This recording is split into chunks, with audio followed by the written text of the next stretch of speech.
Alaykoum salam alaikum. Bilal, comment ça va? Ça va, alhamdoulilah, toi? Ça va, merci, alhamdoulilah. Ça fait un bail. Alhamdoulilah. Abdelrahman, ça va, tu vas bien? Ça va, alhamdoulilah. Bah, bienvenue. Voilà, donc tu vois, je viens avec Abdelrahman aujourd'hui, je suis accompagné. Et tu pourrais peut-être nous expliquer quelle idée folle tu as eu de vouloir signer avec Orims, quoi. Ouais. Hein?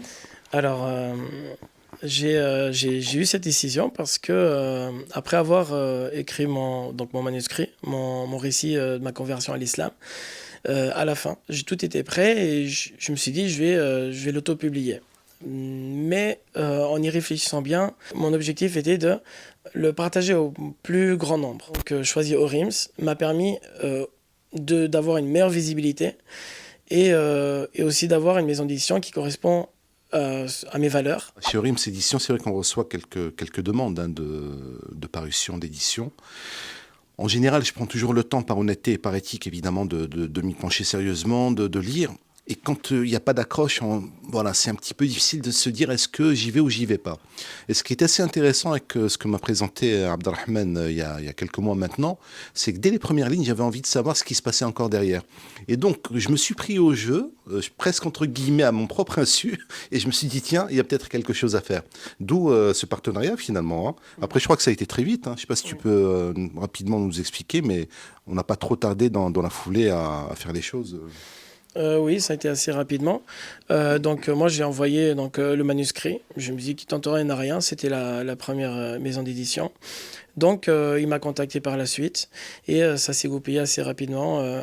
En 2-3 mois, il a été mis directement en vente. Le titre, évidemment, c'est Abdelrahman hein, qui a eu, entre guillemets, toute la maîtrise, hein, je dirais, de ce process-là, parce que c'est son histoire de vie, donc l'éclat de lumière après l'errance. Et c'est le sous-titre, hein, c'est toujours très important dans un livre, et je pense que Bilal ne contredira pas cet aspect-là. Sous-titre, il est fondamental, hein, puisque c'est le récit donc, d'une rencontre entre un homme et la foi musulmane.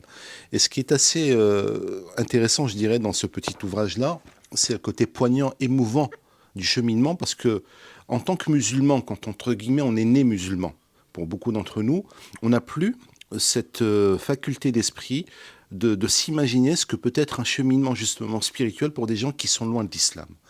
Et ce type d'ouvrage-là, il n'est pas un ouvrage destiné à des gens qui veulent s'intéresser à l'islam ou qui sont convertis. Non, je crois que c'est une grave erreur que de penser cela. Mais au contraire, nous en tant que musulmans, ça nous remet en cause, finalement, dans nos propres fondements.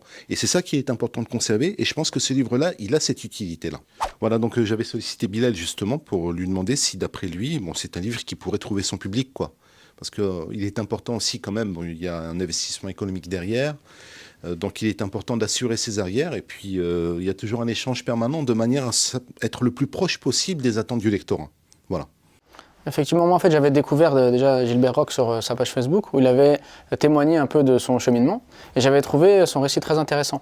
Et en fait, bien souvent on a des lecteurs qui rentrent dans la librairie, soit des personnes qui sont déjà musulmans et ça les interpelle de voir justement quelqu'un qui a pu tout abandonner pour changer finalement de mode de vie, et donc ça le remet en question lui aussi sur sa foi, parce qu'il y a une parole de Omar ibn Khattab qui dit que la religion va commencer à décliner quand des gens vont naître musulmans. Donc bien souvent quand on est musulman, on ne se rend pas compte de ce patrimoine, de cet héritage énorme qu'on a entre les mains, alors que quand on a dû tout abandonner pour justement accepter la foi musulmane, accepter l'islam, on se rend compte de ce qu'on a découvert parce qu'on ne l'avait pas auparavant, donc c'est quelque chose de nouveau pour nous et de fort. Et donc un témoignage comme ça peut déjà renforcer certaines personnes qui sont nées musulmanes, qui sont nées dans l'islam et qui, en voyant quelqu'un qui a tout abandonné pour l'islam, vont se rendre compte de ce trésor qu'ils ont entre leurs mains, et donc ils vont vivre d'une manière plus forte, ils vont savoir témoigner de ça autour d'eux. Et puis une personne qui chemine, qui trouve justement dans l'islam les réponses à ses questions mais qui n'ose pas sauter le pas, à travers un témoignage comme le sien, il va se dire il y a d'autres personnes avant moi qui ont vécu ces mêmes interrogations, il a trouvé la réponse dans l'islam, il a osé sauter le pas et finalement il en est heureux, accompli aujourd'hui. Donc c'est un témoignage qui en fait aide à tous les niveaux, aussi bien une personne en quête et en recherche qu'une personne qui est déjà musulmane et qui pourrait s'interroger sur sa conception de la religion grâce à un témoignage comme celui-là. C'est pour ça que j'ai trouvé que c'était intéressant que tu puisses l'éditer pour donner accès à ce beau...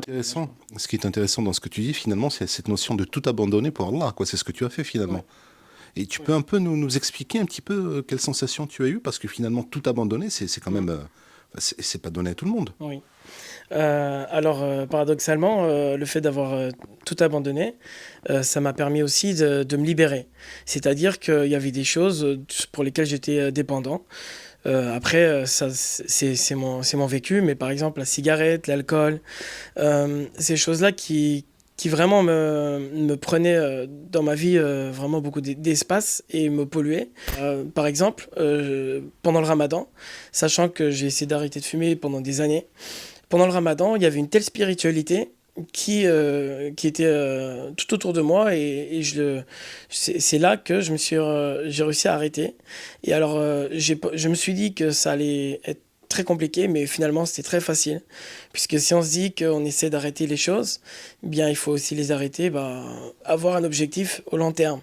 Et les 30 jours, eh bien, ça a permis de faire un véritable sevrage. Que tout ça, je l'ai arrêté pour Allah. Et c'est ça qui a fait la différence. C'est-à-dire que faire des séances de désintox ou même à mettre des patchs, ça peut servir, ça peut aider. Mais la force qu'on a lorsque l'on croit en Allah et qu'on le fait pour le divin, eh bien, elle est beaucoup plus forte. Et si on le fait avec le cœur, vraiment, ça facilite beaucoup les choses. Et ça a été mon cas. Et c'est ça que j'essaie d'écrire, de transmettre. C'est-à-dire qu'il faut être vraiment sincère dans ces actes-là. Abdelrahman, merci c'est un témoignage émouvant. Je vais quand même ouvrir une petite parenthèse très rapidement parce que tout ce qui a été, enfin, en partie évidemment évoqué par notre frère Abdelrahman, on va le retrouver dans ce livre-là. Parce que c'est vraiment un récit de vie, hein. Ça ne parle pas exclusivement des quelques étapes qu'il a dû franchir, non. Mais c'est un vrai parcours de vie, c'est-à-dire depuis sa prime enfance jusqu'à l'âge adulte. Et c'est vrai que toute la force d'un livre tel quel, d'un livre confession, c'est justement la transparence avec laquelle ce livre a été rédigé. Et d'ailleurs, en tant qu'éditeur, ça m'avait un petit peu gêné même, parce que j'étais tellement dans l'intimité d'Abdelrahman qu'à un moment donné, je me disais, est-ce que je dois l'éditer ou pas? Voilà.